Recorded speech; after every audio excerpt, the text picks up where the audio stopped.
do that Yeah, now. probably a good idea. All right. We're technically recording a show. Okay, Nice. well let me stop the actual audio so that I can edit this down for something cool at the end, and then I whip my hair back and forth. I whip my hair back and forth. Yeah, it's a great song for me. Thank you, Allura. Hey, it's this. Hey, welcome. Someone's burning blue in chat. yeah, What a Aces traitor. High. She used to root for the New York Excelsior, and now she burns blue. I don't know what any of that means, but I mean, she's turned Super Saiyan God Super Saiyan. oh, sick. Welcome to Outland Roundtable, episode 257. What are My you name is doing? Ben Baumhofer. No. No. I will sometimes let you get away with a sudden burst of intro, but I'm like, it's chilly because the window's kind of cracked a little bit. I'm like sitting on my hands. There is a ceremony, Ben, and you just broke it. You smashed it. Wow. That's Really? not how we do. You don't want to just start on the show after we said, hey, we should probably start the show? Nobody said that, Ben. I You know, said we I should should probably start the probably show. record the show. Yeah, okay, good point. I'll give you that. Okay. Okay, Ben, So- I'm now vaguely ready, so you can suddenly start us whenever you feel like it. Okay, well, But just, are you ready enough to actually continue on to the actual show? if you're going to... Ew, Rose dating himself. If you're going... Hold on, I forgot what I was saying. Somebody in the chat made me think of Rose dating himself. It was kind of funny, though. I think you meant about the song. Oh. Me I'm too. old, guys. I'm over 40. I just don't sound it. Eh. You don't look it either. Eh.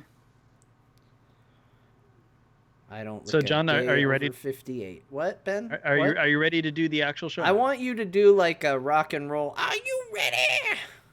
Okay. Hey, John! Whoa. Are you ready to do a show? I would not go to this concert. You need to work it out a little bit better.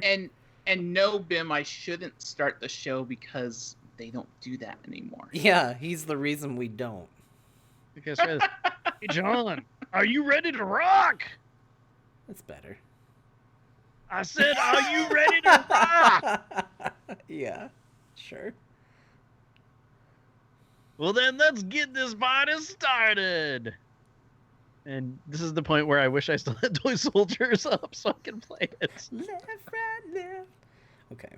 Ben, Yes, John. let's do the show. By starting off with something like, welcome to House the Roundtable, episode 257.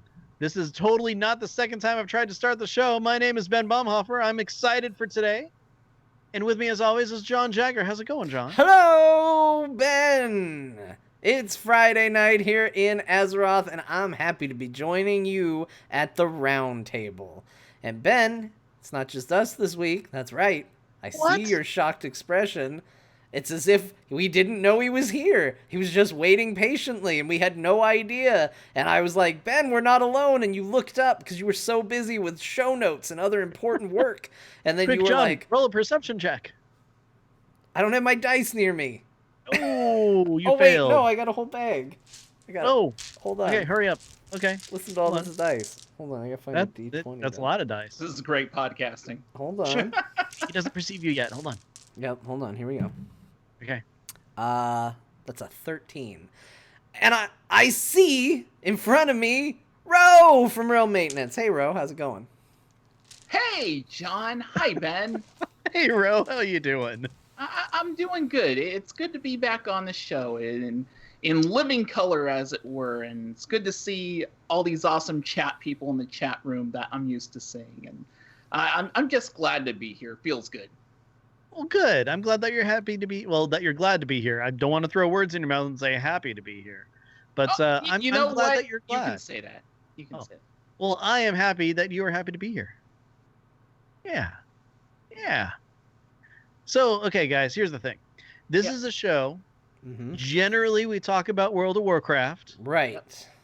Generally. Are you worried that we're going to change the subject for some reason?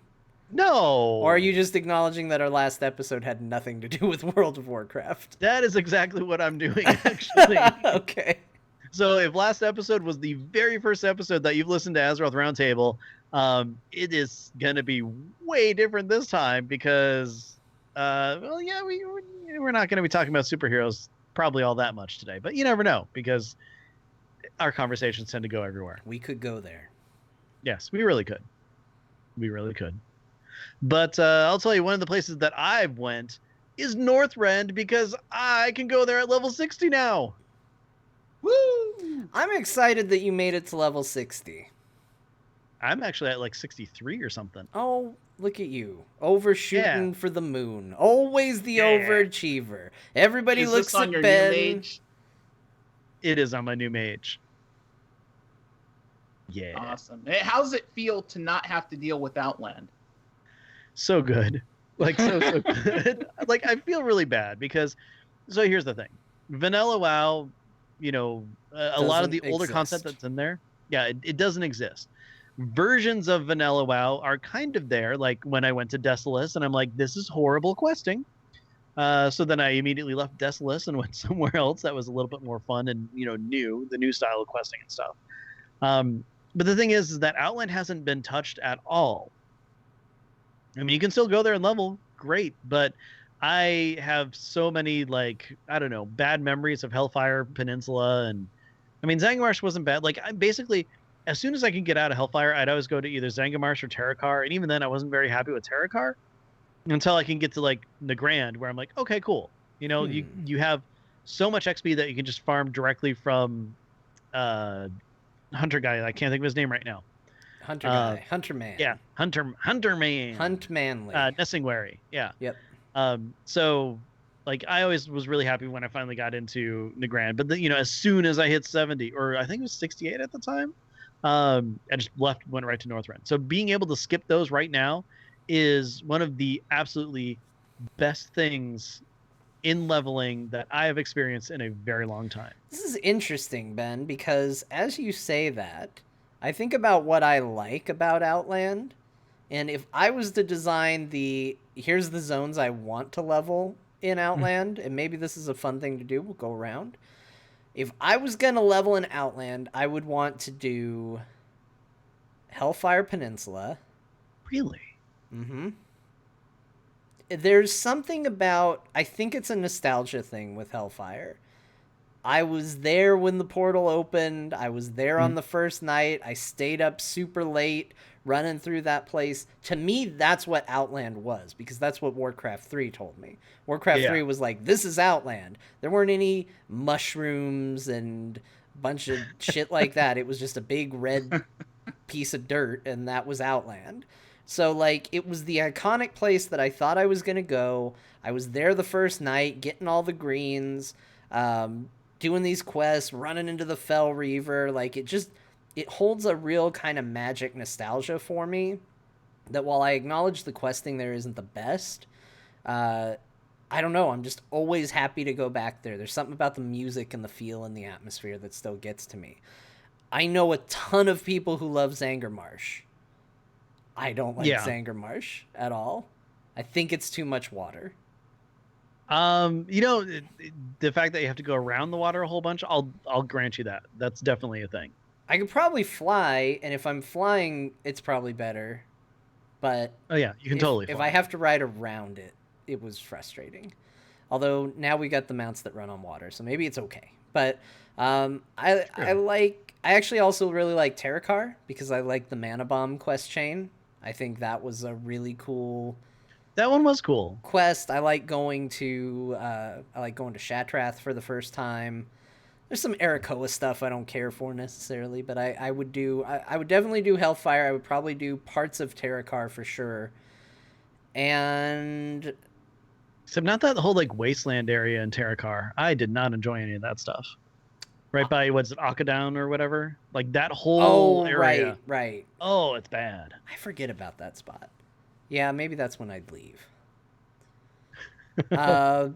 I really like the big biodome bubbles in Netherstorm. See, I like the idea of that, but I never really did a whole bunch of questing in that area. Most people don't, because you have 2 places you can go and you're usually max level before you complete, and I think the breadcrumbs will take you to Shadow Moon before it takes you there. Most people don't get out of whatever the Goblin Town is there, and you have to get through all that stuff before you start going to the big biodomes. And I just think those things are cool, so I'd probably want to go do those, and then I'd probably call it a day. And don't forget about Blade's Edge, the place where if you don't have a flying mount, it is the worst place to level in the world. Yeah, I don't like Blade's Edge either. Yeah, and I do not like Nagrand. I know a lot of people love Nagrand, but I hate That's it. okay. That's okay. So, bro, if you had your options of Outland, where would you go?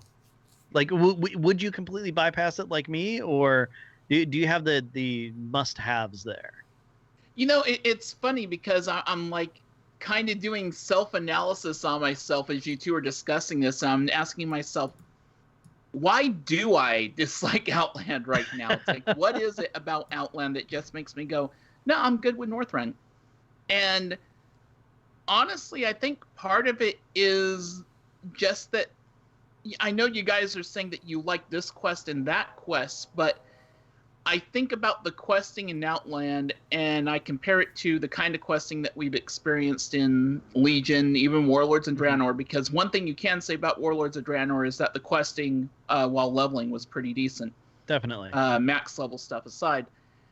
And I think I would be okay with going back to Outland if the quests were updated. Not even necessarily like current day, like current timeline updated, but just if they added a few extra touches to those quests or did something with them, maybe turned a couple of those quests into quests more like the kind of variety that you'd see. Like when they started to do that in Burning Crusade, you would have a couple of bombing run quests that was like their first foray into making some interesting different kind of questing. And they've done a few other things since then with like extra action buttons, vehicles, and all that stuff to kind of spice things up.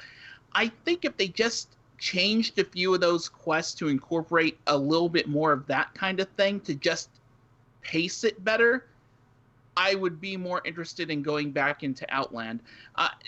To me, it's not that the areas seem dull, because even Blade's Edge visually I think is fascinating. I think Blade's Edge is a great zone in terms of just the visuals that you get while you're there, especially with like the dragons just stuck on some of those spikes. Yeah, and Nagrand is great too with all the floating islands and stuff. I will say that I hated Nagrand because it felt like lazy quest writing. Kill 10 of these things. Now kill 15 of these other things. Now kill 10 of these other things. And I think it, thinking about the questing and stuff, considering where Nagrand was in the whole questing experience, if I had to put my finger on anything that like what made me dislike Outland more than anything, it was Nagrand. So almost every other zone, I could find something good about it. I would say Nagrand was my least favorite zone, and Hellfire is probably my second least favorite. But all the others, I wouldn't mind doing again, provided the questing was like a little bit better updated. Then it just becomes a matter of, well, does Blizzard want to divert the resources into that? But now that they've given you the choice of going to Northrend or Outland, I feel like it'd be less likely that they do something like that. But yeah, Netherstorm was my favorite for sure. Just Netherstorm was awesome because it took everything I thought was World of Warcraft as, this kind of Dungeons and Dragons-esque kind of thing and said, nope, it's a sci-fi expansion.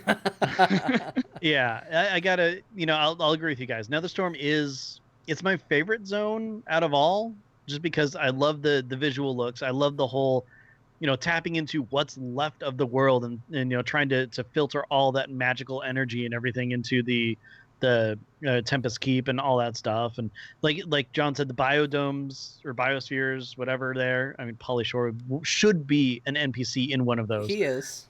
He is? Okay, cool. Just want to make sure. Oh, don't worry. They know. Okay, just making sure. And the thing is, like, those are the cool bits. I'm totally with you on that and stuff. Um, it's just at the time because I think I leveled through that. I think because I remember doing a lot of quests there because I was still questing in Shadow Moon, and I wasn't max level yet. So I'm pretty sure that I got through I got to the point where Blade's Edge, I was like, oh, I have a breadcrumb somewhere else, and I left because I was so tired of going up and down the stupid ramps to get to everywhere. But yeah, I mean, I had a tough time as a mage kind of going through and doing the stuff there. So maybe that's the reason why I wasn't too fond of Netherstorm or not. But I mean, it seems like I'm the only one that likes Nagrand. That's cool. I mean, it didn't seem as dangerous to me there as some of the other places. And I mean, it was my first character I was leveling up that I leveled through there. I was a glass cannon. So being able to fight things that didn't automatically aggro me when I, was standing in the middle of stuff really helped out a whole lot. I mean, see that. It looked great. Was boring. The visuals and stuff in the Grand is fine. Mm-hmm. It just felt boring. It just felt dull to level XP in there. And at the same time, I didn't want to leave the Grand because as boring as those XP quests were, the fact that you could multitask and do 3 or 4 of them pretty close together and at the same time, and those group fights at the end of each chain were so rewarding, you felt like you were missing out if you skipped out on it. Yeah. I think that's one of the reasons why I liked them so much, because it felt very fulfilling for me to go through and just get a ton of XP just from killing all those things. Plus, you get the quest where Thrall shows up, and then you see the vision, and, of course, Garrosh was born there and everything, and like that sort of story doesn't seem to be present in a lot of the rest of the Outland stuff. So I think that's one of the reasons why I do like Nagrand. I don't know. But would you say you were having a grand old time? Yeah, I would totally say that. Okay. You know me. Well, I wasn't. It's boring as hell.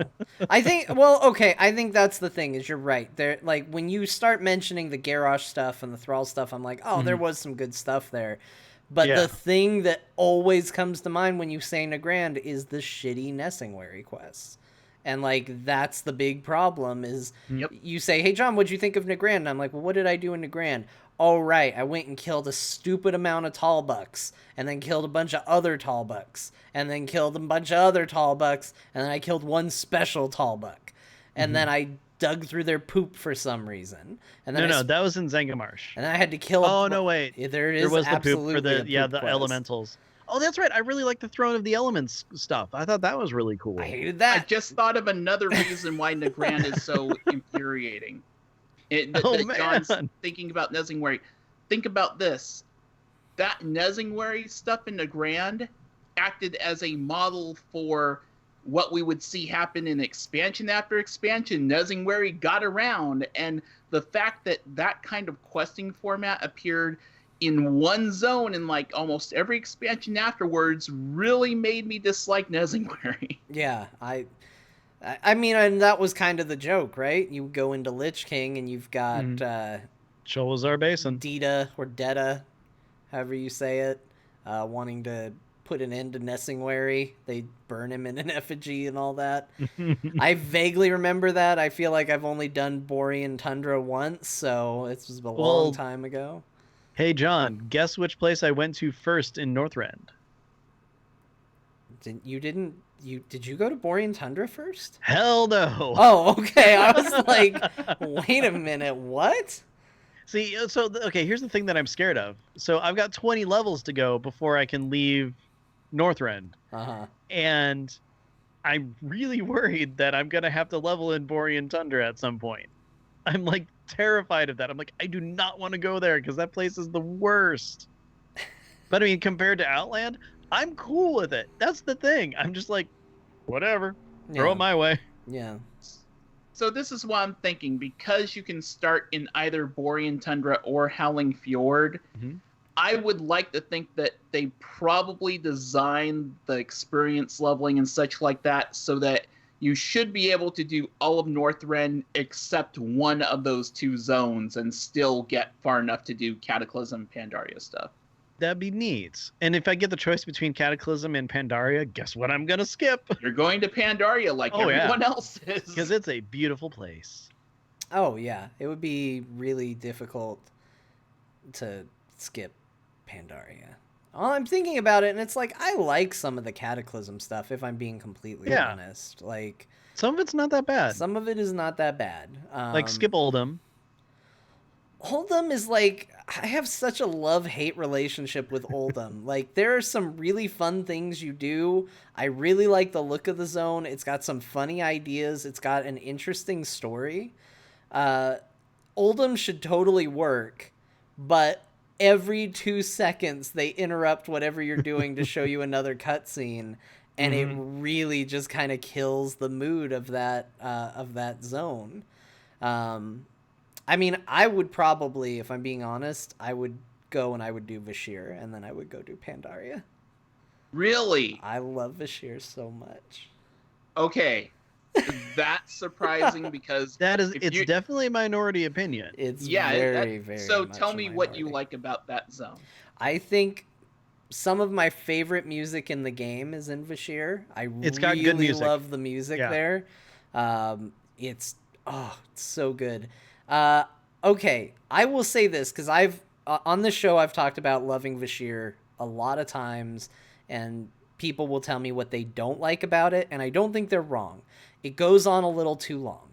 That zone could be they could shorten that zone by about half, and The thing is, the zone is essentially 3 zones. it kind of is 3 zones. Yeah. I mean, yeah. So it's it definitely is a little too long, but I love the idea that it starts, you go there, you're trapped underwater. If you pretend like you don't have a Hearthstone or teleport and you pretend like you're trapped, it's a very cool survival story of just like, oh, it's us and we're in this strange place and we got to make it work somehow, and we're making it work.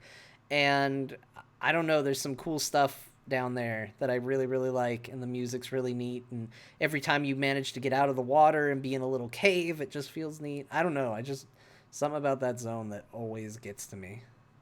Quick question. Would you, and the popular opinion to this would probably be that people would be really upset, but would you have been upset if during the Bashir experience you could not use a Hearthstone? It probably would have bugged me at the time, but like, okay, so I feel like this is a question that can be applied to MMOs in general, right? Mhm. Like, at what point do we turn off convenience and fun for immersion and world building?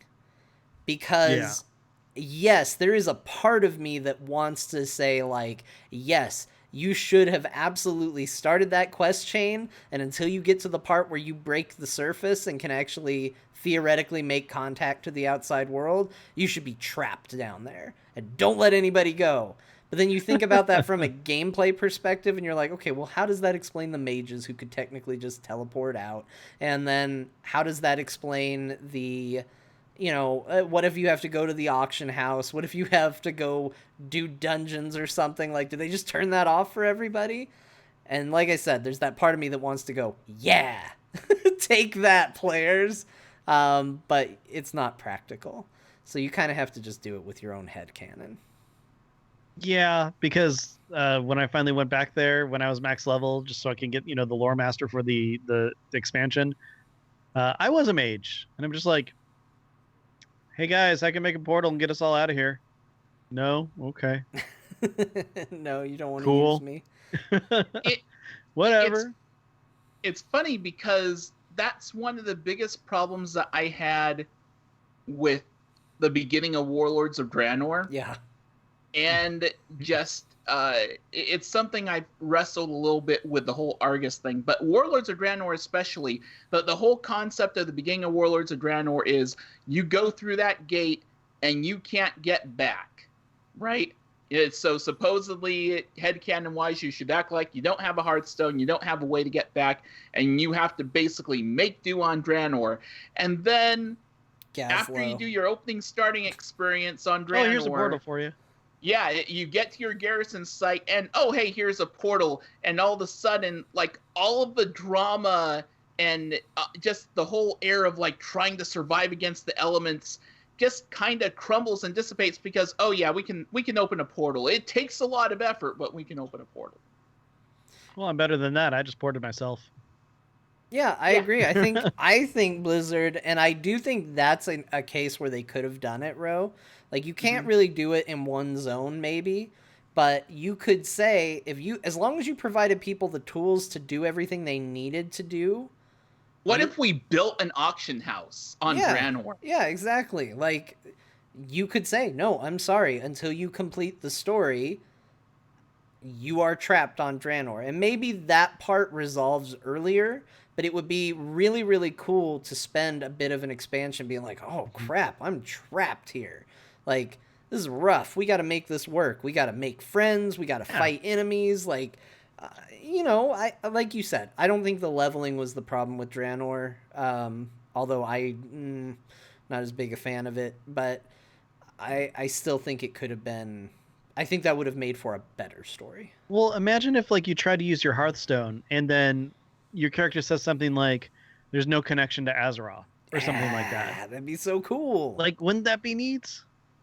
So, I think they could do something like this in the future where they could have a situation where you are in zone X, Y, or Z and you can't get out.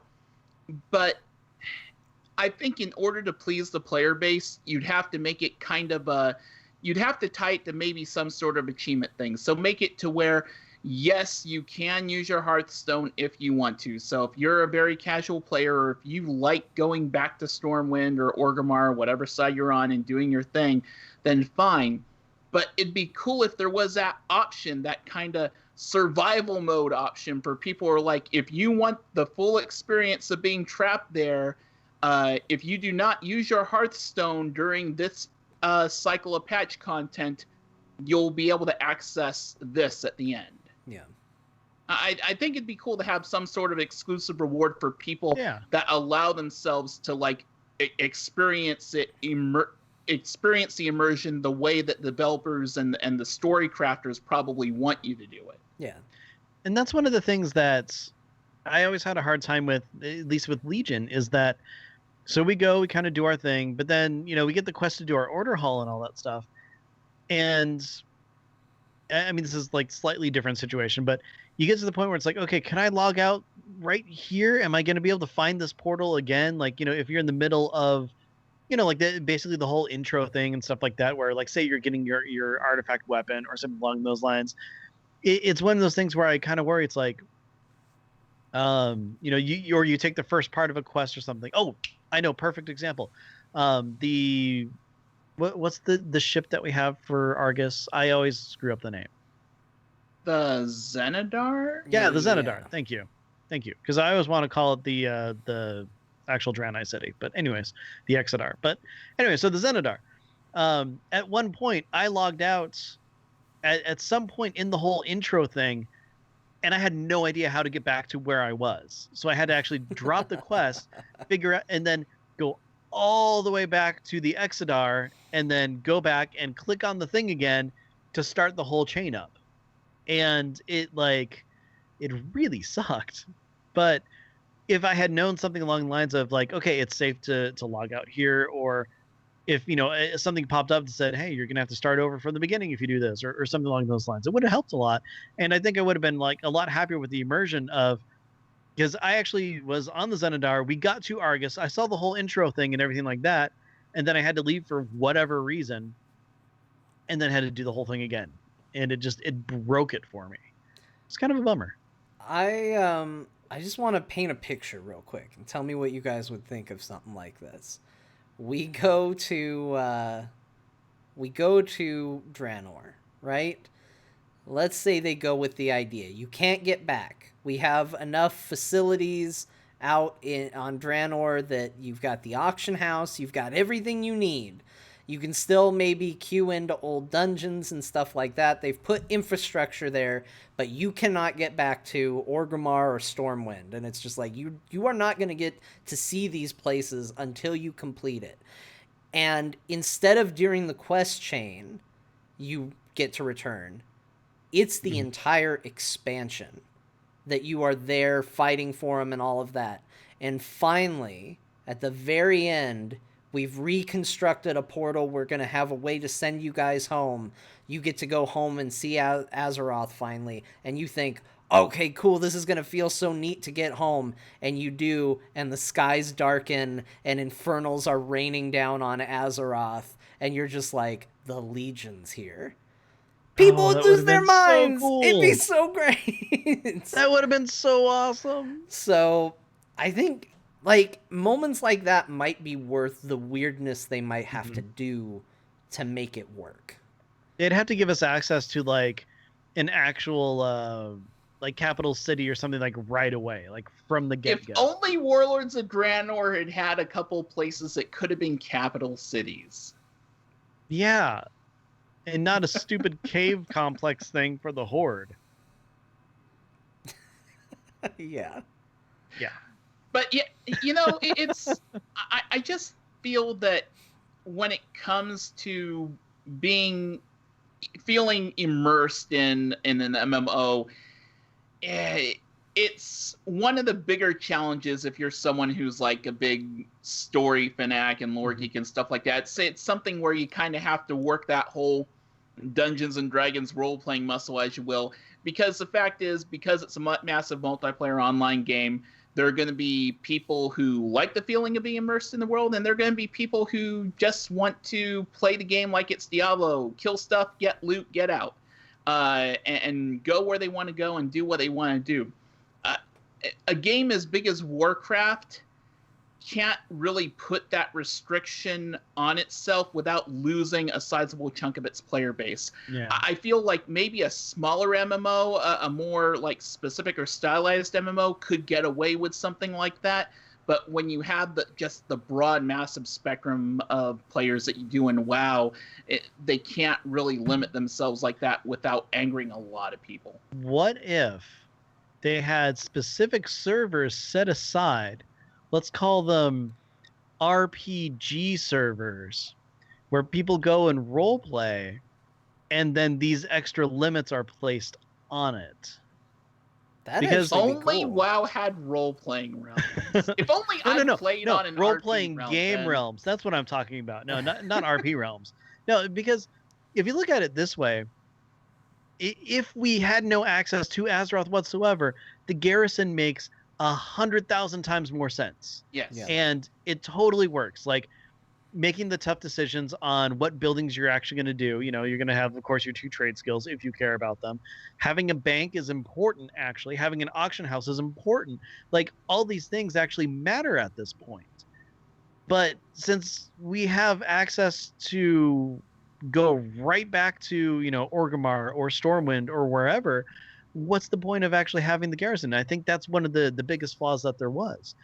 If we were actually stuck in Draenor, then the whole garrison system, granted, it would have been cooler if we were able to see, you know, like more people walking around in our garrison, make it more of like a, you know, a social aspect of it. So it's still not perfect, of course, but having something like that gives it more life, gives it more, you know, feeling of actually being trapped and giving it so much more purpose. Yeah, I almost feel like if you were just limited to Draenor, I don't know if you could get away with the garrison experience being single-player instance. I think those garrisons would have just become the capital city hubs. They'd probably have to be a little bit larger to, you know, facilitate all the different buildings and stuff. And maybe your customization and single-player features and doodads would happen in some other area of the game. But I do like the concept of maybe as a group, as a horde, kind of like the whole Sunwell experience, where people were completing quests in order to build these buildings, and over time they were getting constructed.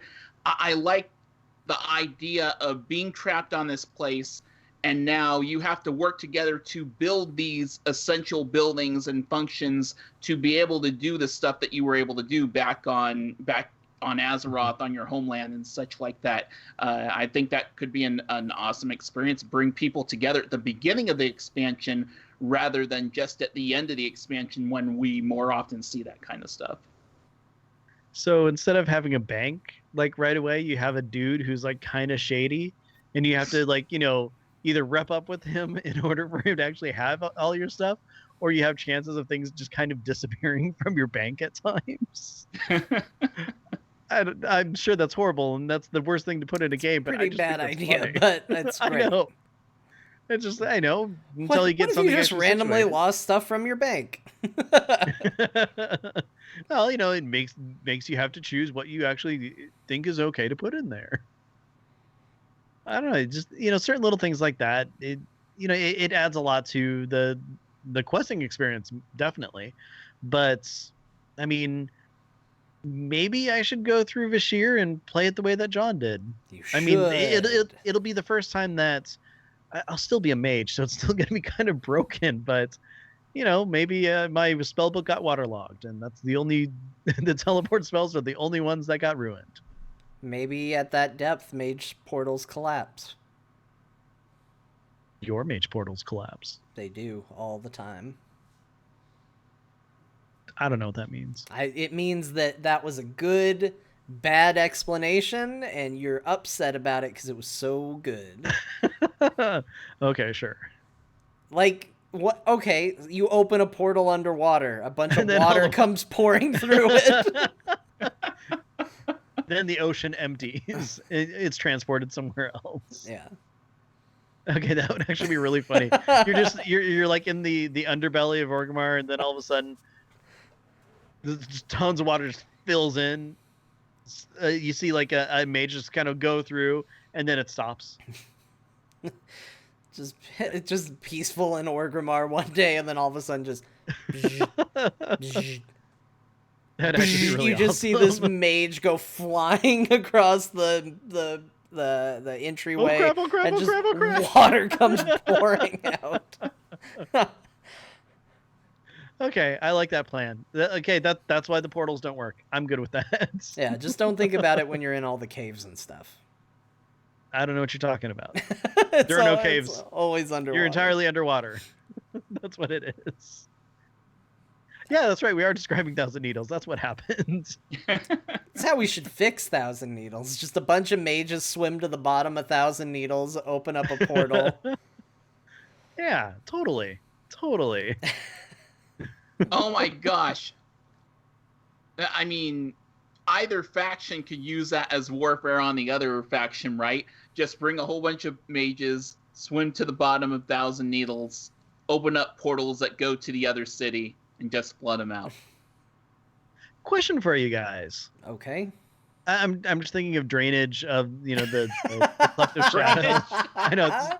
Just another Friday night, and Ben's thinking about drainage. So okay, remember the Siege of Orgrimmar raid and how we went under Orgrimmar? Uh-huh. What happened to all of that space, and why can't we go in there? We cemented over it.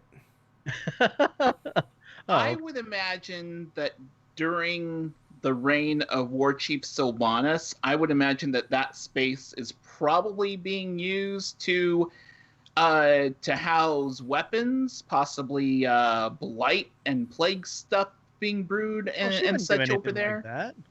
She said she wouldn't. Yeah, Ben. You should believe everything Sylvannas tells you. She's super honest. I do. She would make use of that space. That's where that dinner table is in that okay. cutscene. I was wondering about that. It's a very big dinner table. Remember what was it? I always forget his exact names, like Kotira. Coltiris? Yeah. Yeah, from being grabbed by a cane and pulled through the portal and stuff like that. He's probably down there. No, he got rescued. Yeah. Oh. You rescue him in the Death Knight campaign. You do? Yeah. You break into the Undercity and you rescue him.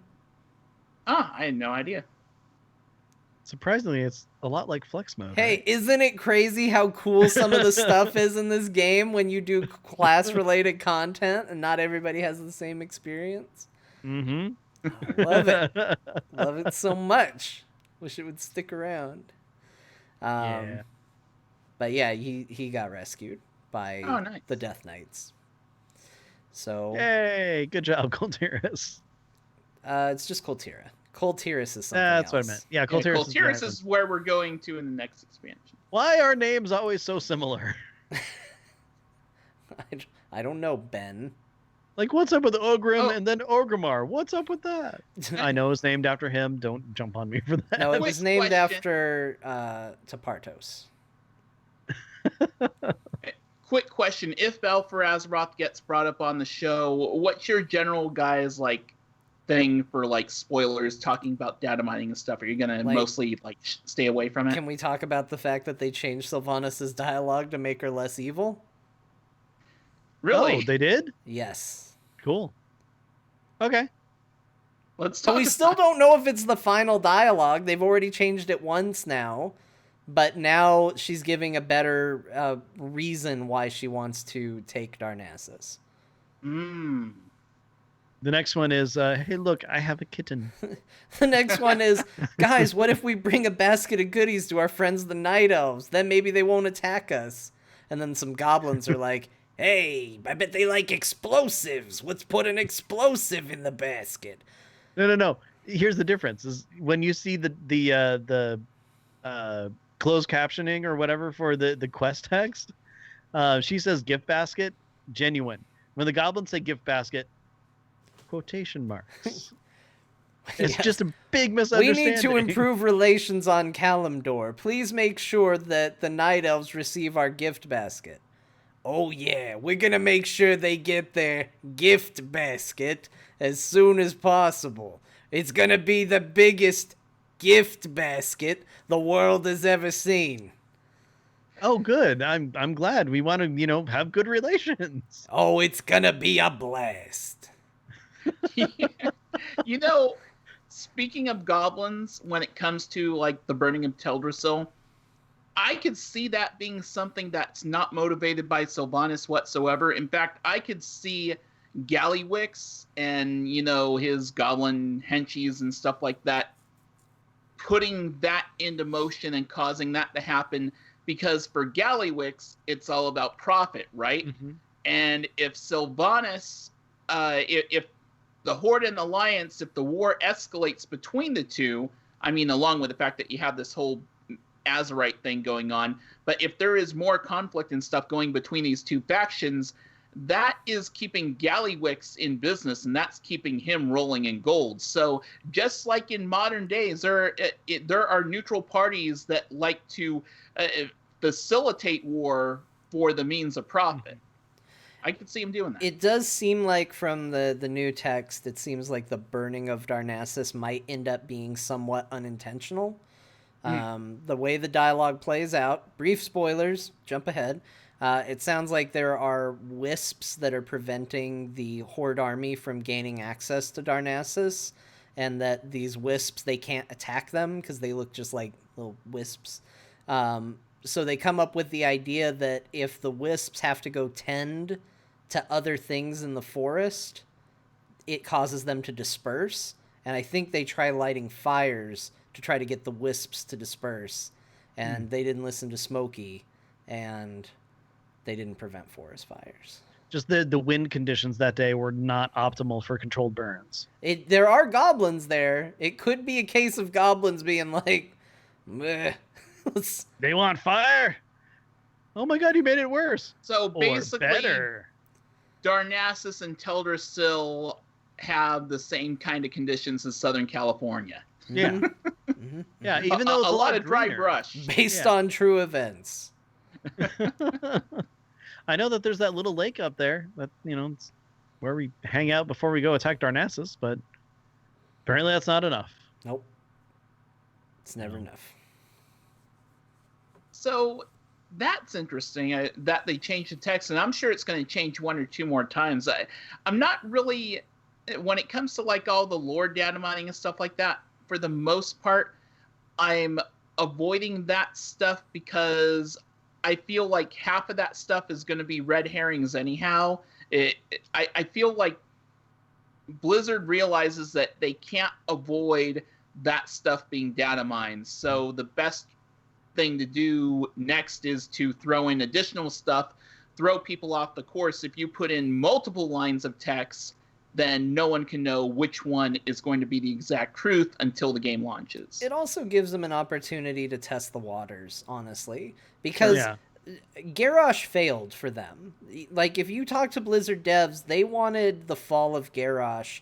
The way I've heard it, and the way I've heard it told, is they wanted it to happen, but they wanted it to happen much later. And that's why during Cataclysm, you have scenes where he's being a stand-up guy. He doesn't like that Sylvannas is bringing people back from the dead. He doesn't like the fact that we dropped a bomb on a big night elf tree. Like, he's generally this proponent for like, honorable warfare.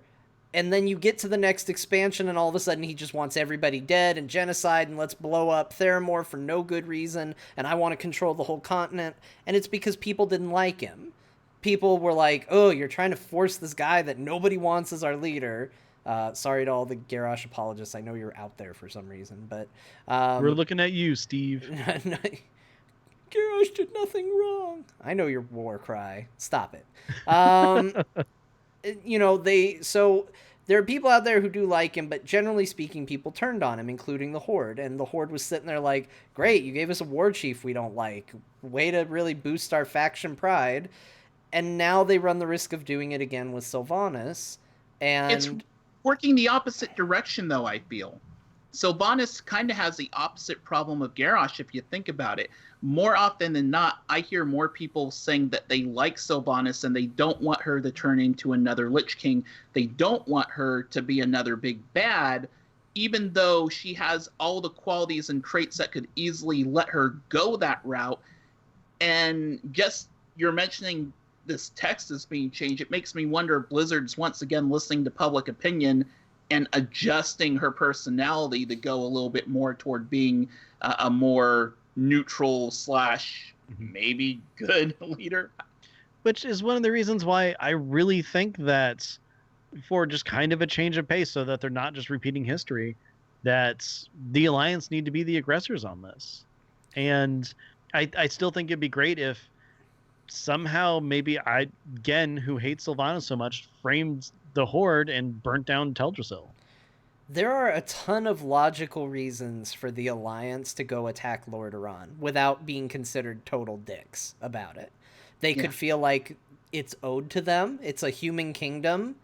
It can be revenge for Gilneas, which has already been established and already been completed. It can be this idea of you destroyed, you removed their ability to live an entire city, so we're going to get a city for it. It can be revenge for what happened on the Broken Shore, because the Alliance certainly perceives that Sylvannas betrayed them. So you have interesting stories where it could be generally the faction feels like Sylvannas needs to answer for abandoning. It could be personal with Anduin. It could be personal with Gen and his history with Sylvannas. There's personal for Kalia Menethil. Or not Kalia, It could be, there's so many reasons why the Alliance could potentially go to Lordaeron and say, we have a claim over this place, we're taking it, and then Darnassus have that be a logical retaliation that totally works narratively. But when you look at it from the other side, it's fine that Sylvannas attacks it first, but if you're going to try and sell me a narrative that is, no guys, continue to be supportive and proud of your faction, you're not... you guys are just as much the good guys as the other side, that's really hard to sell when you're going to just randomly go and attack a civilization. And the reasoning that they're putting at it right now is that that's going to be a hotbed for Azerite smuggling. It basically is a pathway for them to smuggle Azerite into the Eastern Kingdoms. And that it would be a safe haven for that, which allows the Alliance to build weapons, and we can't let them have that.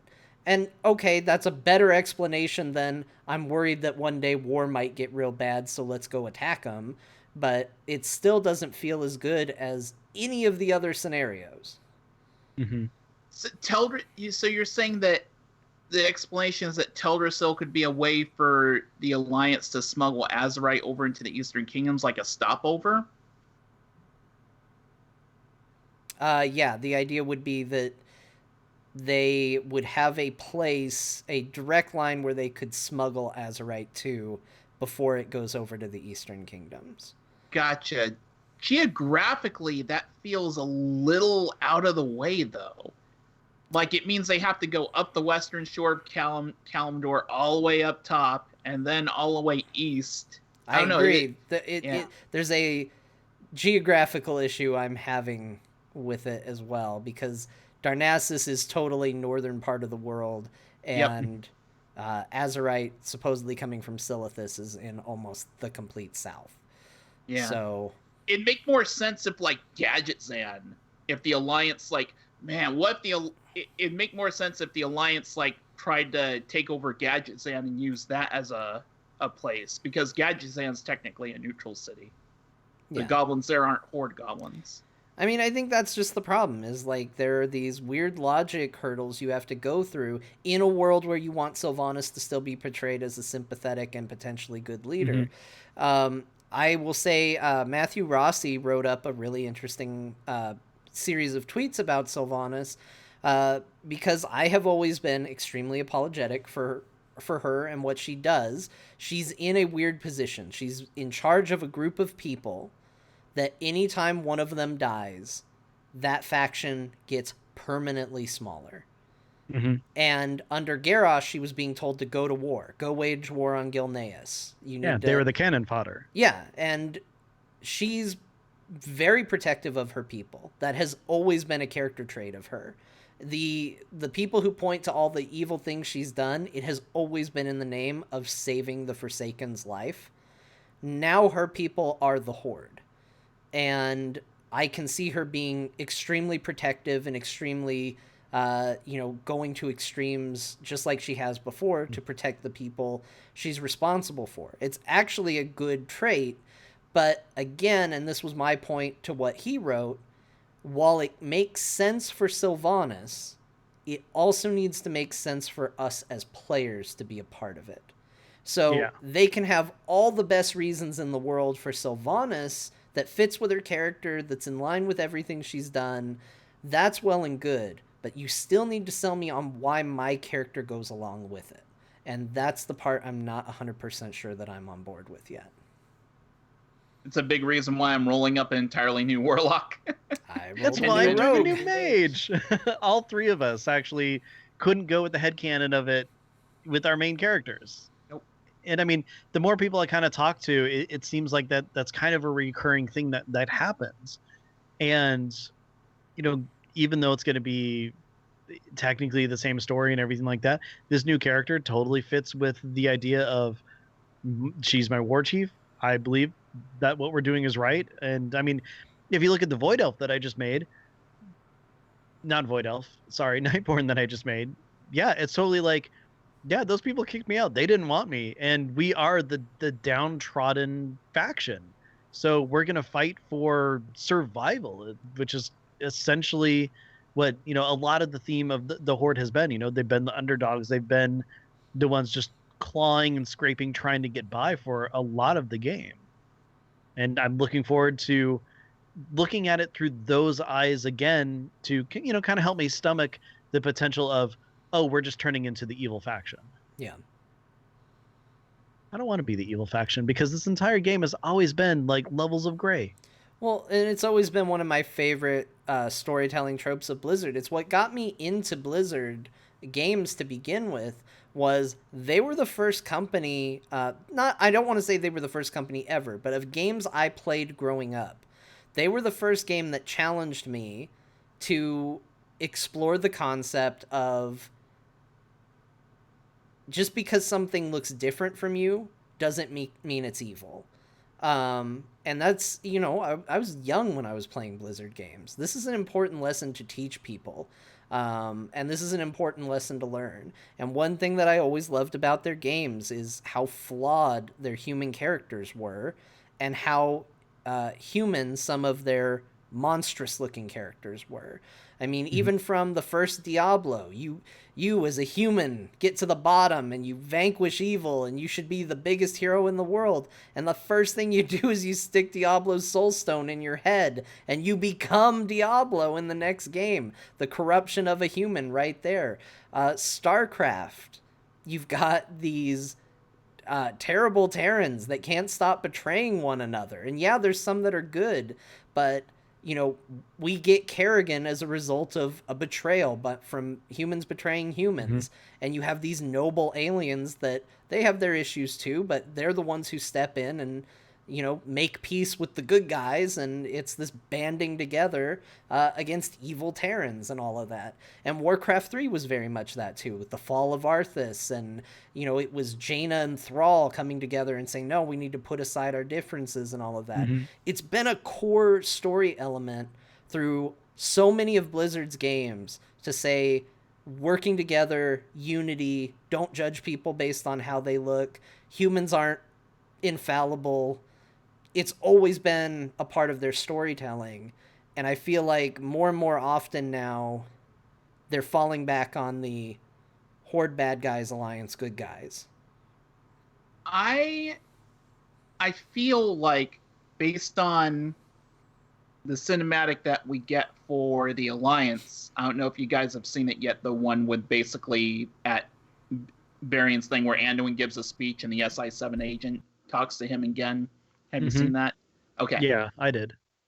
If you look at Anduin's reaction when he holds that piece of azurite, it's weird. It's different. And you hear the sound, and like, I watched a video, Talias and Nevitel were talking about this. I'm like, yeah, they make a good point here.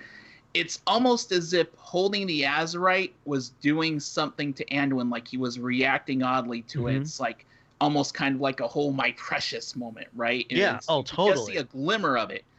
And considering the whole journey that Anduin's been on, I don't think it would necessarily be a cheap move if Battle for Azeroth explored the story of what happens when Anduin, in a moment of vulnerability or weakness, allows himself to be corrupted by this thing.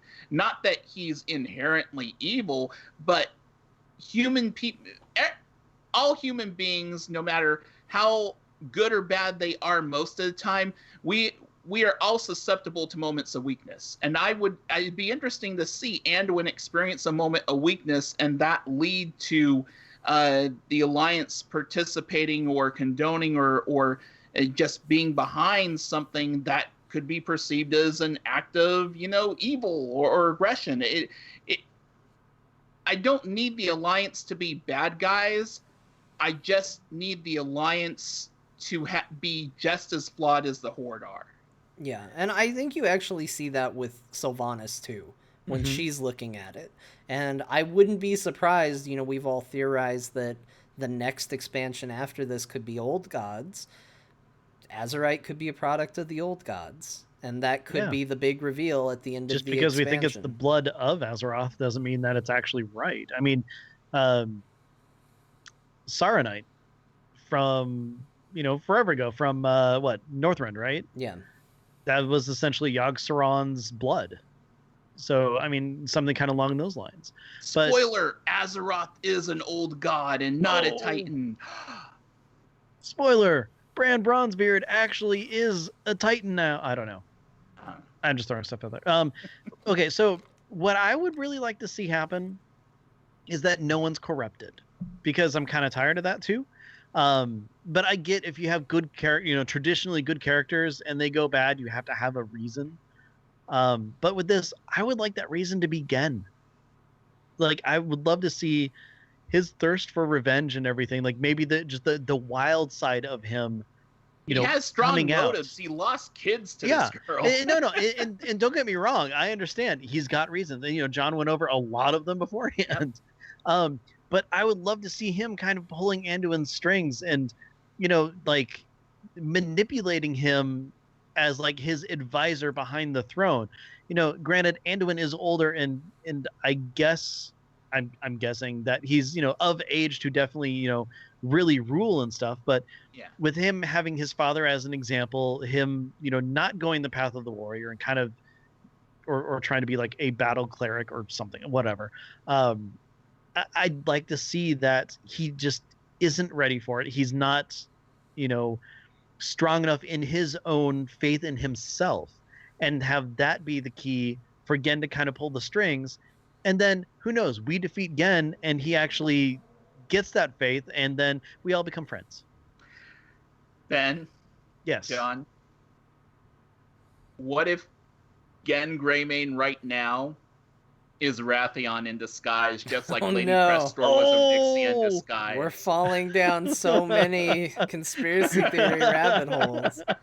I just I'd be think cool with I that. think there's a difference between corruption, and I think we say that as a shorthand, versus manipulation. And I don't think Sure. I think I agree. I don't want to see Anduin or Sylvannas corrupted, but it could be as simple as seeing Azurite and seeing the potential. They're seeing visions of what it could do that are being shown to them by the old gods, and it's not corruption, it's just legitimate fear. It's, propaganda. It's, look at what they're doing. Look what they're going to do to you if they get their hands on this. Oh yeah, well, look what they're going to do to you.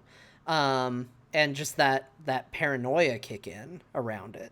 So that's So it's crack. Yeah, it's crack. Old gods are crack. This whole Crack is thing ends with us getting legendary Dare t-shirts. Nice. Dare to keep classes off drugs. Yeah. Yeah. Yeah. Well, hey, Ro, thank you very much for joining us. It's been an absolute treat. And this is one of the more recent episodes where we literally had no idea what we're going to talk about today. It's always that way when I'm on. We went some great places, I think. I love talking lore with both of you guys. I love talking about that kind of stuff when you guys are on Rolling Restart, and I love talking about it here. So thank you. It was fun. It was definitely fun. Where can people find you until the next time you're on? Easiest way to find me is at Rowow, RHOWOW on Twitter. I do a few different podcasts, Realm Maintenance, Rolling Restart, which John and Ben are also a part of, and check out the next Rolling Restart, because this from Lagging Balls will be on there. And Fist and I try to make our own WoW expansion, just like you guys did a few episodes back. It ends very differently from your Homer expansion. That's all right. Everybody has their own type of expansion they want to make. Yep, and just very quickly, if any of you are interested in Hearthstone, I've started a new Hearthstone podcast just this week. Check your Apple Podcasts, Stitcher, all that stuff for a show called Hearth Casual. Hearth Casual. No. That didn't work out that well. No. Well, you No. tried. You tried, I did. man.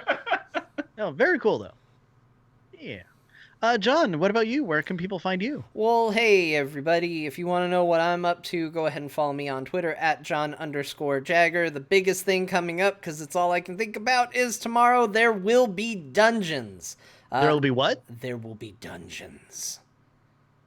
Episode 5 is going to be live tomorrow, twitch.tv/frogpants, but you can go ahead and go to therewillbedungeons.com to catch all those episodes. It's me, it's Bo, it's Scott, it's Kristen and Kyle, and we're all playing Dungeons and Dragons, and it's fun because it turns out Dungeons and Dragons is a really good time.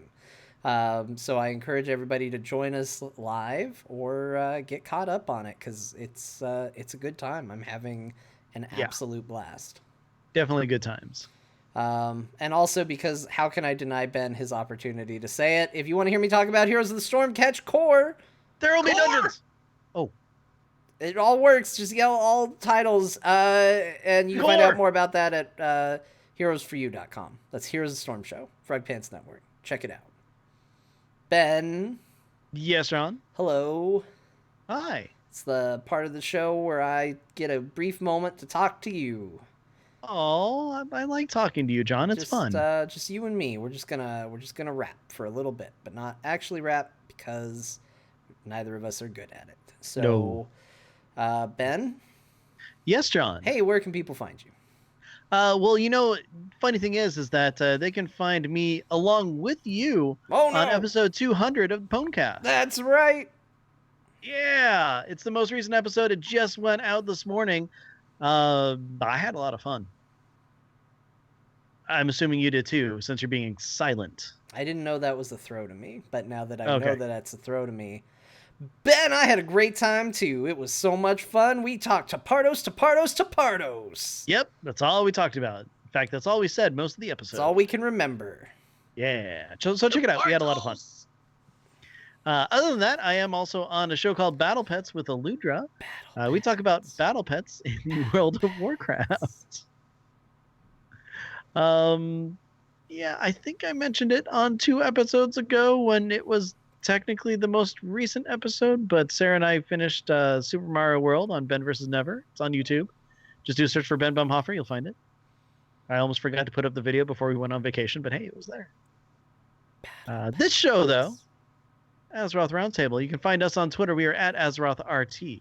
We have a website. It is AzerothRoundtable.com, where you can find all of our episodes, as well as links to, our Twitters. The tweeters are there.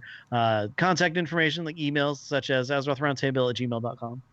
If you don't want to go there, but you still want to find all the episodes, you can always check on iTunes, Stitcher, TuneIn, Alpha Geek Radio, and pretty much wherever else you can find good and possibly bad podcasts. We're kind of mixed in there. We're part of it. Yeah, exactly. And of course, last but not least, we do record Friday nights.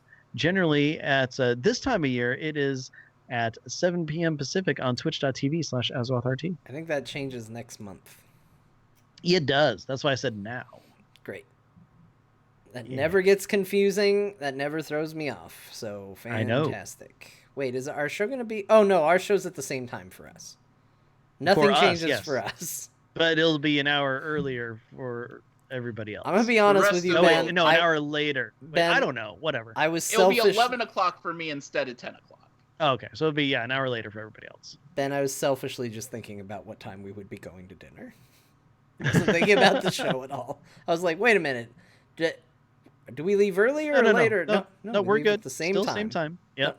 And that's why people get annoyed when it's our show and they're like, oh, when is it? I don't know. And I always have to figure out, when we're having a guest that week, if we're doing it at a later time for us or a normal time or what. I can't help it. We got it figured out, though. Yeah. Seriously, guys, don't do daylight savings time. It's just do. Yeah. Which is not anything. Go out in the dark. It's not that big of a deal, I promise. Mm-hmm. Or in this case, the light. Well, I don't know. John, you have something else to say about the show? Hi, everybody. It's time to talk about the show. Hey, everybody. This show is made possible by you. Yeah, that's news to you, I'm sure, maybe. But let me tell you about it. You make it happen. And you do it by going to patreon.com/AzerothRT. And I know what you're saying. You're saying, John, I haven't done that. So is it still brought to me by me? Yes, but you could contribute money now. So patreon.com/AzerothRT is where you would go to become a patron, just like our newest patron, Kryn, did. So thank you for joining the Murloc Club, Kryn. And speaking of, a special thank you to all the members of the Murloc Club, Haster, Mimi H, and Alicia A, Aaron, and Simon. Ben, we give a special Murloc thank you to these people, and I would like you to do the honors now. That's right, blah blah. And no, it's Murloc for Tapartos. Tapartos. We thank you for being part of the Murloc Club, and anybody else who decides to support this wacky endeavor we've been doing for a really long time. Patreon.com/AzerothRT. That's where you go to do it, but not that kind of do it, the kind that gives us money. Oh. And on that note, everybody, be good to each other. Enjoy your weekend and or week, and we'll catch you next time.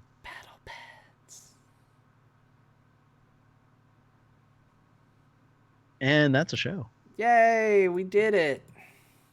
Say Project Ass. We showed all over the place.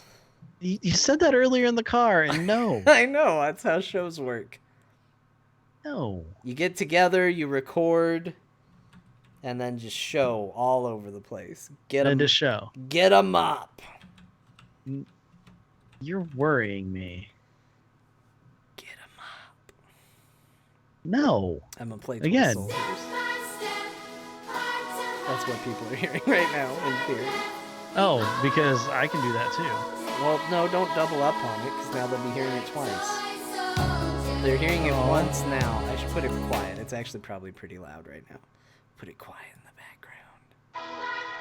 Now they're hearing it twice, Ben. Oh my gosh, it's like row, row, row your boat. Stop it. Fine. But see, the thing is I want to hear it. Well, tough shit. Ah. Ro, I hate thank it when you it's so much tough. for joining us. I feel like we haven't talked to Ro in a while. Is Ro still here? He's muted though. Oh, I'm muted. Hello. Hey. Hi, John. Hi, Ro. It has been a while. We haven't talked to you in days. Yeah, it has been a while. The intro, outro was long. I got to talk to Ro during raid. We had fun. We killed stuff. We're 8 out of 11 now. Jeez, that's Going like to be this many. Yeah, that many. Yep. You know what's fun? Because I know you guys can't see me. I didn't even hold Yep. up fingers. I didn't even bother. I was just like, it's this many. I figured you didn't hold any or you flipped us off, one or the other. Either one would work, actually. Both would be good ideas. Yeah. Azeroth RT, new catchphrase, get 'em up. That should have been our phrase in Mists of Pandaria. Oh, that would have been great. So You're going to need them up because we're showing all over the place. We showed on your floor, walls, and t-shirts. Yeah. don't forget Trial of Style is coming up soon. Thanks, We're going to bro. show up there too. Yep. We appreciate it. And one of these times, not tonight because I need to be up for work in a few hours, but one of these times before Battle for Azeroth, we need to go to Karazhan, dang it. Yes, we do. And John, are you like hitting your mic? What? No. It sounded like someone That was was hitting your mic. no, that was me. Oh, okay. Ro, are you hitting your mic? I was hitting the desk that the mic was on. Guys, I Okay. got a D20 that's burning a hole in my hand. What should I roll for? Roll John, make a for... perception check. Make a perception check? You got it. Hold on. I gotta get my character sheet open. I was unprepared. Then after that, roll for stealth. I am gonna need my modifier on this perception check, so give Okay. me a minute. Because this roll was not good. Oh, no. Am I getting advantage? Nope. No. Shit. It's a 9. I'm sorry, but you don't see anything. Great. I mean, it's just an ordinary desk. It's an ordinary microphone, and yeah. All right. Roll for Nothing stealth. special. Roll for stealth. Okay, I gotta roll for stealth. Hold on. it's an 8. You try to leave your room, but your dogs catch you. This dice is John. not getting used tomorrow. I need you to make a Constitution saving throw. Okay, hold on. That's 11. Oh, you needed a 15. Shit. You throw up your dinner. Oh, take Oh. take 1 hit point of what kind of damage would that be? Wet. Wait, did you throw up on yourself? Yes. Okay, 1 point of acid damage. Oh no. Wait, Alright. are you resistant to acid damage? No, I'm not. Ah, Not yet. Okay. One more roll. I need to get something good out of this die. I mean, the Constitution throw was a decent roll, but I don't have a very good modifier. One more. Come on, DMs. Give me something to roll. Okay. You're gonna roll an attack. You're going to attack the darkness. Sweet. I'm attacking the darkness.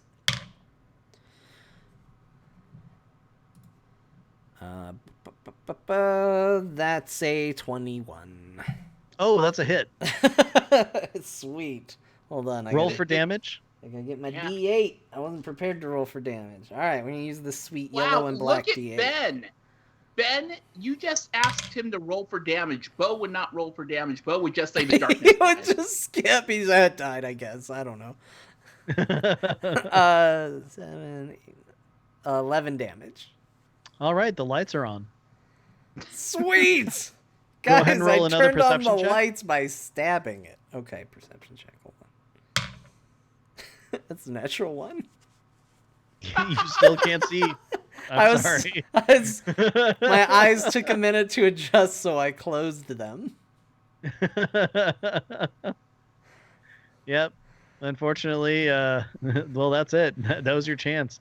What you were looking for has left the building. No, I feel like it's a really missed opportunity here. I was looking for something. I didn't see it. I tried to hide from it for some reason. I didn't. I threw up on myself. I managed to get the lights on and still saw nothing. This D20 is not getting used. This D20 sucks, but good. It's 11 that I rolled for my confirmation bias. So this may be a bit selfish of me, but if I were to able to talk Bo into it, I would totally try to push for a Blizzard theme. There will be dungeons at World of Podcast. Would you guys like being Blizzard themed characters for one session? That could be fun. He might be good with it. He might kill you. That'd be a really tiny adventure, though. That's just the way. I mean, you can do one night things. It's not like you're going to have necessarily a definitive end or something like that. This is going to be how they get me off the heroes panel finally. Is they're just like, okay, we're going to set up a separate room where you guys will just be playing D&D throughout the entire event. All right, that sounds good. And they're like, sweet, we can finally put somebody else on the heroes panel. It'll be fine. So one thing about that, the Kickstarter for Combo for the Storm World of Podcast is happening soon-ish. And one thing that I have been very adamant about with this year is that last year we had kind of two rooms. It was more like we had one room where most of the podcasting panels were going, and then we had the other room where one of them happened. This year, if I have anything to say about it, there are going to be two rooms equally equipped doing just as many panels. So there will be more panels allowing more participants. And that means a wider variety of things that can be done. So who knows? We've got a third room. It's called John's a Special Snowflake Room. He will just go in there and talk about Heroes of the Storm all day. There'll be a statue of Sylvannas on the table. There'll be a statue mocking him. And that'll be the room, and we can just pretend like he isn't there now. It'll be great. Well, there you go. I like these plans already. Yeah, it's already shaping up. It's the best year. I look forward to it. It's always fun. I always like doing it. We nearly got crushed this last year, so it's always exciting. Yep. All right, guys, I need to head out because I got 3 hours of sleep to get. Woohoo! Oh, thank you for staying, and sorry. Oh, and don't worry about it. It's my pleasure to be on the show. This is like my favorite show to be a guest on. Oh, that's nice. Well, thanks. And it was streamed, so now everybody knows. It's okay. Not everyone can be number one. I would say that Lagging Balls is probably a very close number two. We're mature. Are you saying they're the shit? We're adults. Yeah, I'm saying Lagging Balls is the shit. There you go. Sweet. Lagging Balls is the shit. We love Lagging Balls. Everybody go over to twitch.tv/laggingballs and say Azeroth Roundtable says you're the shit. Are they recording right now? I think they are. Yeah, they've been streaming right after us. But I know they started a little bit earlier tonight. Well, I questioned it because in my online friends, all I've seen is Thist watching Overwatch League. Well, who doesn't? Me, for one, but... Weird. No, not weird. Normal. Watching first-person shooters sucks. But I do like their screens. Their screen is cool. I like their screens a lot. Anyway, Ro, go to bed. Ro, go to bed. Have a good night, Ro. Is he already gone? No, he's still here. I'm heading out. Good night, guys. Have a good night. They are recording it right now, and I just said in chat that Ro said you're the shit. So I just said what I said. Sweet. Cool. Ro says you're the shit. That's what you say to them. I'm shutting down the stream. Good night, everybody. We love you. Step by step, heart to heart. Left, right, left. We all fall down. Like toy soldiers. Like toy soldiers. Good night, everybody.